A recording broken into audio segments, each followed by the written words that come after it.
দুর্গাপূজা উপলক্ষে আমি কিছু জুয়েলারি কিন্তু মিশোর থেকে দেখো অনেকদিন আগে অর্ডার করছিলাম, সেগুলো পার্সেল চলে আসছে। তো হ্যালো সবাইকে, আমি তনুশ্রী শিলিগুড়ি থেকে। তো সবার প্রথমে দেখো এখানে দুইটা সেট কিন্তু একসাথেই ছিল, আর এটার দাম নিচ্ছিল মাত্র 190 টাকা। প্রথমেরটা তো মানে গলারটা ভালো ছিল, কিন্তু কানেরটা একদমই ভালো ছিল না।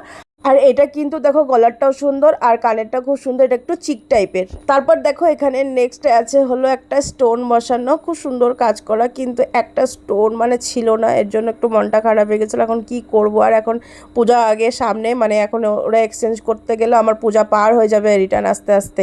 তো এটার দামও নিচ্ছিল 190 টাকা। তারপরে সব থেকে যেটা আমার খুব পছন্দ হয়েছে, মানে একটু ব্র্যান্ডেড মনে হচ্ছিল আর কি, এটার দামও নিচ্ছিল 190 টাকা। কিন্তু এত সুন্দর লাগছে আমার এই কানেরটা, দাঁড়াও তোমাদেরকে ভালো করে খুলে দেখাচ্ছি। এটা প্যাকেজিংও খুব সুন্দর ছিল। আর এই দেখো মানে পুরো মনে হবে একসাথে 3-4টা কানের পরা, দেখো কি সুন্দর না, রিং রিং। চলো তাহলে টাটা।